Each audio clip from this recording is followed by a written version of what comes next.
1.5 ലക്ഷം കോടിയോളം രൂപ ഈ വഖഫിന്റെ പേരിൽ കിടപ്പുണ്ട്. 1.5 ലക്ഷം കോടി. 1.5 ലക്ഷം രൂപ അല്ല, 1.5 ലക്ഷം കോടി രൂപ ഈ വഖഫ് സ്വത്ത് കിടപ്പുണ്ട്. നമ്മുടെ പള്ളിക്ക് കിട്ടേണ്ടത് അത്. ഏറ്റവും കൂടുതൽ ഇന്ത്യ രാജ്യത്ത് സ്വത്തുള്ളത് 3 കൂട്ടർക്കാണ്. ഒന്ന് റെയിൽവേക്ക്, ഭൂസ്വത്ത്, റെയിൽവേക്ക് ഏറ്റവും കൂടുതൽ സ്വത്ത്.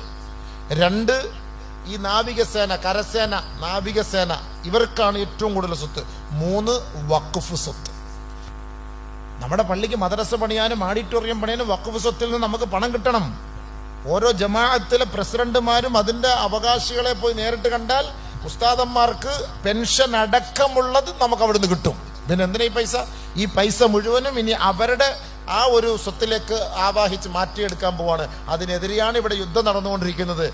27-28 കോടി മുസ്ലിമുകളുള്ള ഇന്ത്യ രാജ്യത്ത് എത്ര പേര് വോട്ട് ചെയ്തു, എത്ര പേര് ഒപ്പിട്ടു, എത്ര പേര് സ്കാൻ ചെയ്തു? അപ്പൊ നമ്മളൊന്ന് ആലോചിച്ച് നോക്കി. നമ്മൾക്ക് ഇതൊന്നും അല്ല നമ്മുടെ ലക്ഷ്യം. NRC പാസ്സാക്കാൻ പോയപ്പോൾ മുസ്ലിം സമുദായം എല്ലാവരും ഇറങ്ങി, മൊത്തം ഇറങ്ങി, ഒറ്റക്കെട്ട്.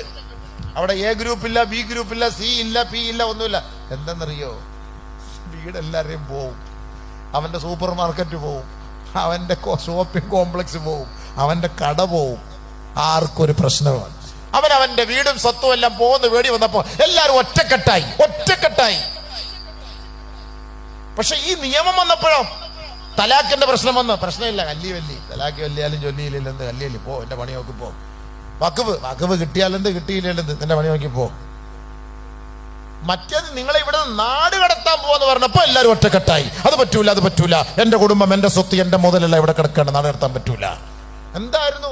അതുപോലെ ഒരു സമരം നമ്മൾ കേരളത്തിൽ നടത്തിയിട്ടുണ്ടോ? അറഫയിൽ നിന്ന് ആളുകൾ ഒഴുകുന്നത് പോലെയായിരുന്നു എറണാകുളത്തൊക്കെ ഇതിന്റെ സമരത്തിൽ ആളുകളുടെ ഒഴുക്ക്.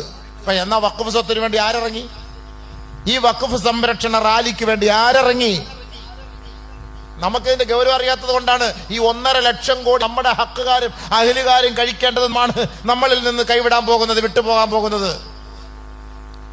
ശരീഅത്തിന്റെ ഓരോരോ നിയമങ്ങൾ മാറ്റി കൊണ്ടുപോയി. നമ്മളിത് വല്ല അറിഞ്ഞോ?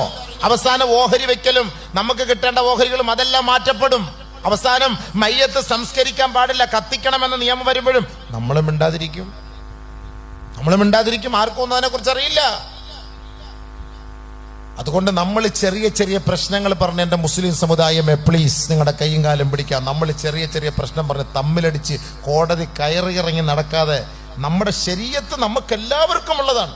അതിന് മുജാഹിദായാലും ജമാഅത്ത് ഇസ്ലാമിയായാലും തബ്ലീഗായാലും സുന്നിയായാലും ആരായാലും ശരീഅത്ത് എന്ന് പറയുന്നത് അത് നമ്മുടെ ഖൽബിന്റെ കാതലാണ്, നമ്മുടെ